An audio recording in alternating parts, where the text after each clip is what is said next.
Hey everyone, welcome to today's episode of my How to Buy a Car video. In this short material, I'm going to tell you of what fees should you pay when buying a car and which fees you should never pay when purchasing a vehicle. So let's get started.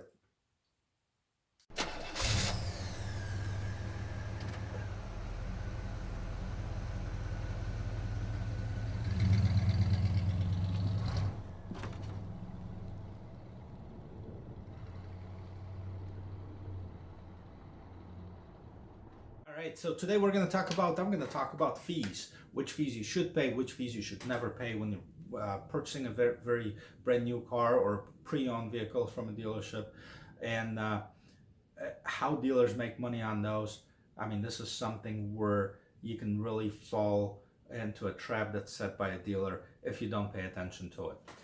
So first things first, before I'm going to get into the fees that you do not pay at the dealerships, let's talk about the fees that you absolutely will have to pay. And there's only two of them. That's state or federal related, and that means that you have to pay your taxes when purchasing your vehicle. That's one. And the second thing, you have to pay your registration and title fees. So that's two. Those are the only two fees that you absolutely must pay at the dealership. Okay? Taxes, license, registration. Those are the fees that you must pay to the dealerships. A very questionable fee is a documentation fee. Documentation fee, what does that mean?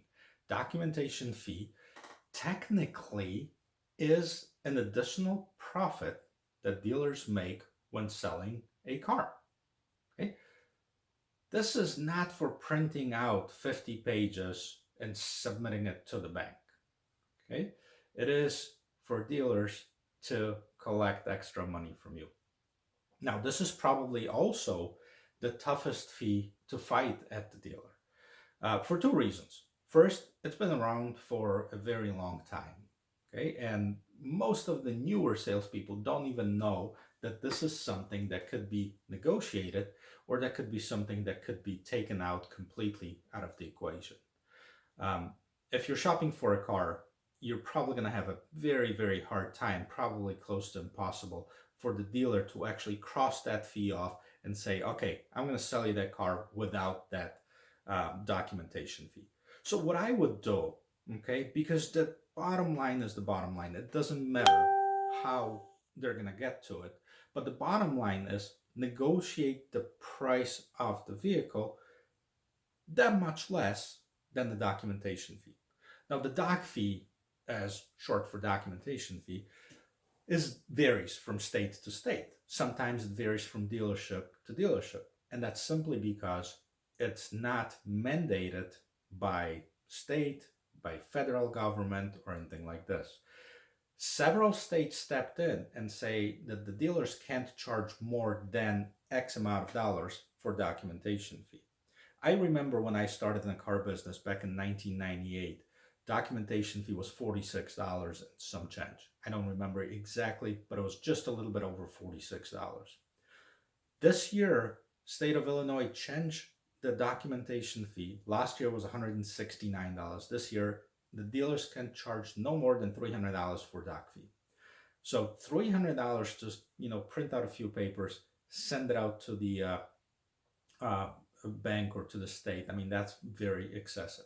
That's not even the highest fee that I know it's being charged in the country. Several states don't have that regulation that say, hey, you can't charge more than for your documentation fee. So there's a lot of them that are charging really whatever they want. I mean, there's documentation fees that are $600-700, and that's just crazy. This is an additional profit that dealers make on it. So do not pay the full doc fee. The way to get around it, let's say your state charges $700 or your dealership's charging $700 in documentation fee. Your target price for a vehicle is $20,000. Make it 19.3, okay? Seems like everybody's winning. You get the car for 19.3. They add their documentation fee of $700.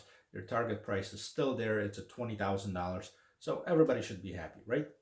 That's the way I would do it. You do however you want to do it. But if you want to save money, stick with what I say.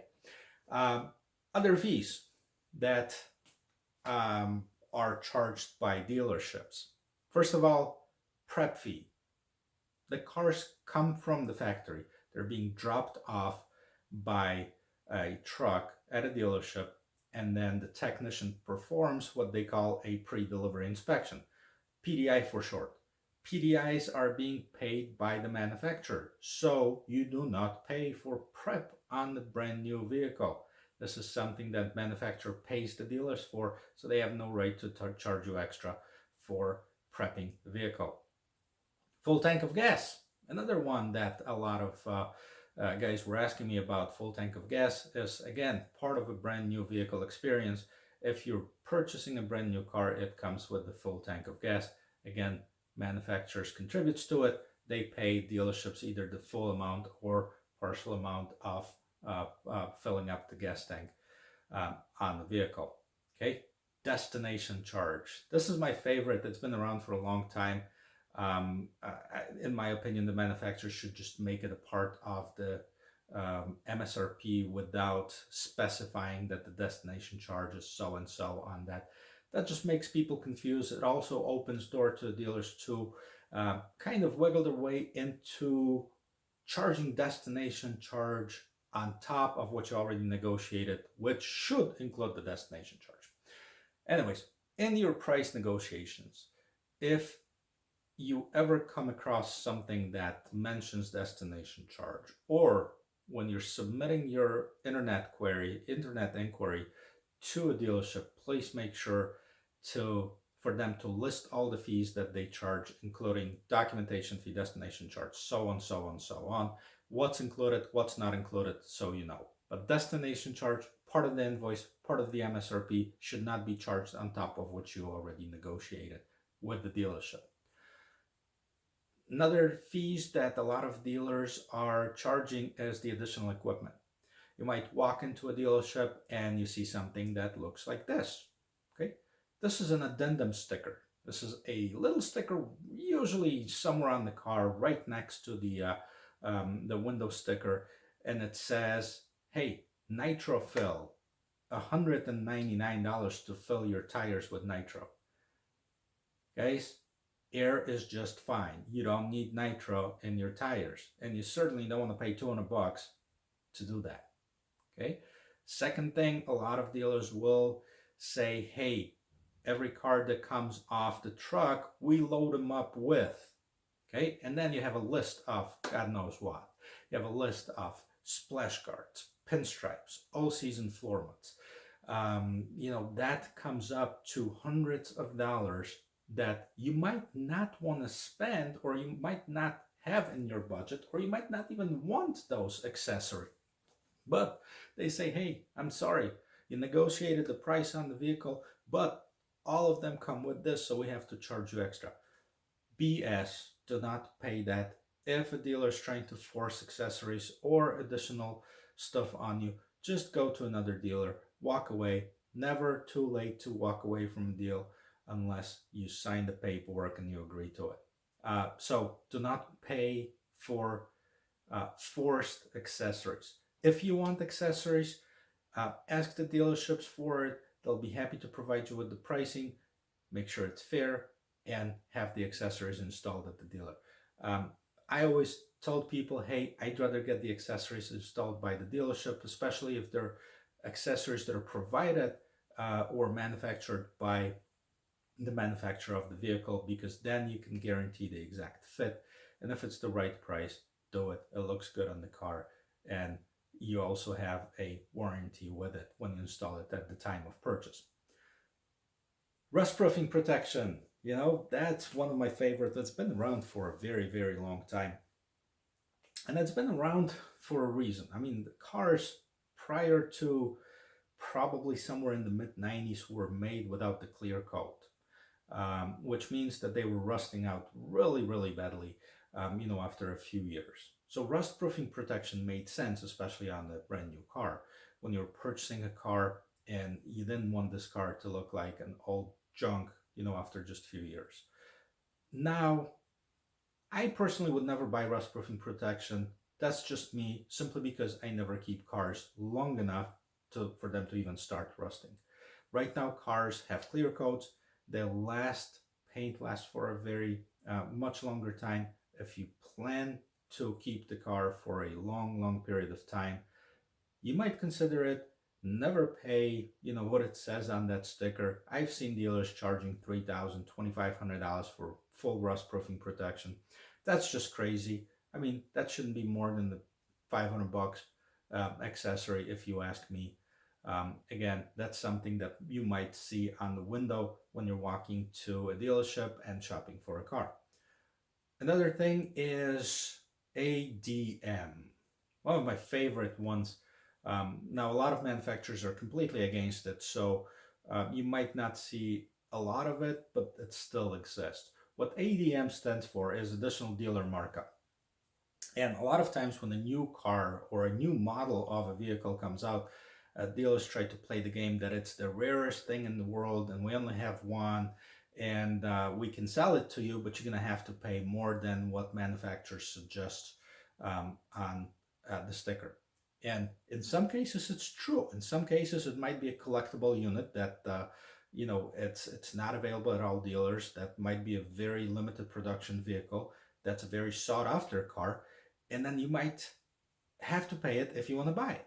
Okay. Or you can buy that same car from the secondhand markup and pay even $50,000 more in some cases. This is extremes. But in general, if it is a brand new, let's just say it's a Chevy Camaro that comes out, and you know that the manufacturer is going to make more of them in the next month or so, you don't have to pay that additional dealer markup. Just wait, place an order on the next one that comes off the line that doesn't have that, and save yourself thousands of dollars. Unless, of course, you're one of the people that really don't care. You must have it right now. It's up to you.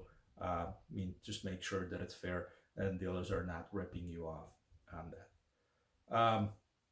Window etching.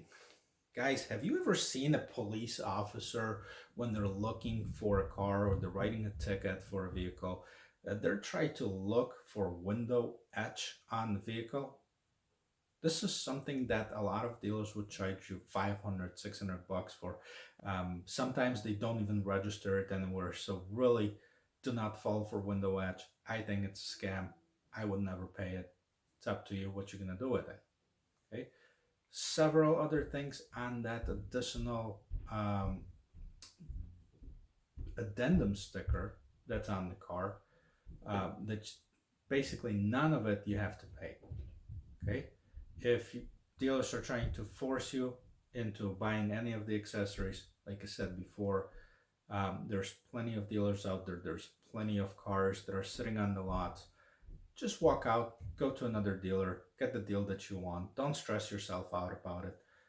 If you really want some accessories, make sure you negotiate the fair price. They can't throw everything in. They can't throw all of these accessories in unless, it's something that the deal is going to depend on, and you say, hey, you know what? I'm great. You put all those accessories on it. I don't want them. Okay. But I'll take them if I don't have to pay for it. That might be a solution to it. I don't think the dealer is going to fall for it, but you can certainly give it a try. Guys, if you like this video, if you think that it brings value, please hit like, subscribe, share it with people that might be shopping for a car. If there's anything that you want to hear in the next videos, if there's anything that you want to ask me, you can either shoot me an email or you can put it in the comments. I'll try to respond to as many of them as I can. And if there's a lot of comments about the same topic, I might actually create a video on it too. So next video is how to negotiate the car price, how to do it in a stress-free manner. It's going to come out probably in the next week. So I will see you then. Have a great day.